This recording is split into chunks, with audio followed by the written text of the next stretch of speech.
Sa paglakad sa daang maalikabok, kasabay ng hangin at sikat ng araw, may mga pangarap na tangan sa dibdib.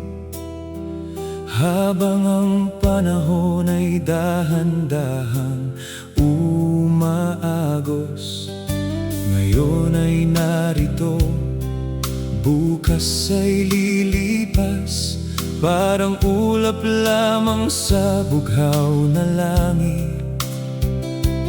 Ngunit bawat sandali may kahulugan, kung ito'y iaalay sa pag-ibig at kabutihan.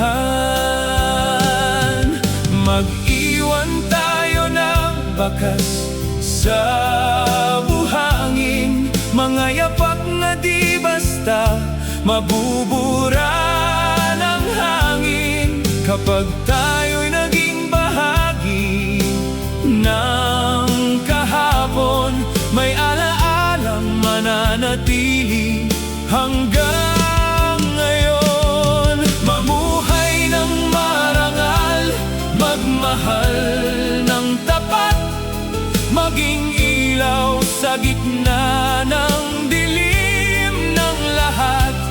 At sa dulo ng ating mahabang paglalakbay, may tahanang inihanda ang Diyos na tunay.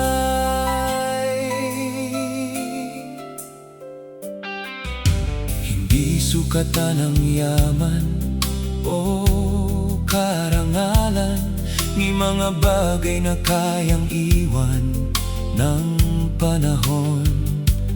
Ang mahalaga'y ang pusong marunong magmahal, at kamay na handang tumulong sa nangangailangan.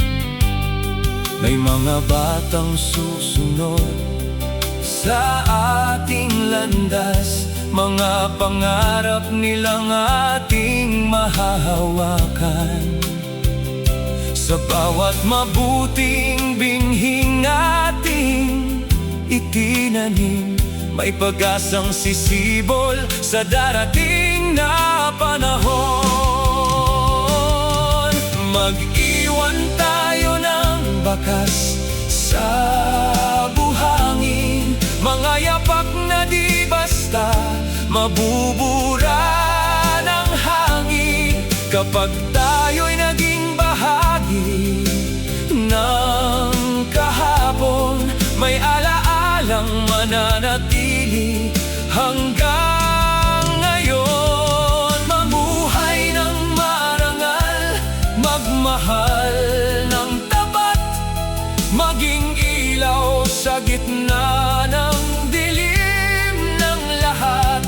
At sa dulo ng ating mahabang paglalakbay, may tahanang inihanda ang Diyos na tunay.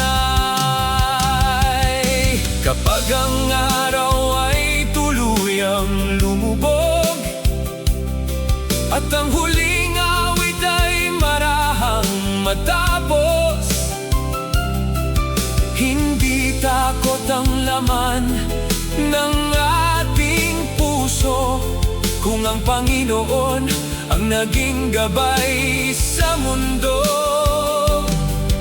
Sapagkat may buhay na higit sa nakikita, may paraisong puno ng ligaya. Sa piling ng Diyos na ating sinamba, may gantimpalang walang hanggan at dakila. Kaya't mag-iwan tayo ng bakas sa buhangin, mga yapak na magbibigay liwanag pa rin. Kahit tayo'y maging alaala ng kahapon, ang kabutihan natin ay magpapatuloy na yon.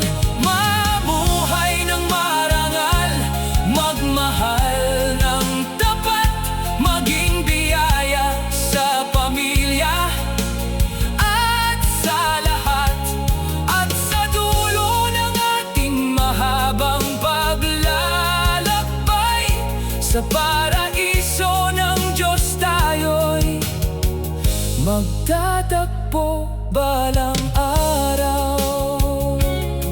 Ngayon ay naririto, bukas ay lilipas, ngunit ang pag-ibig na hiniwan ay mananatili magpakailanman.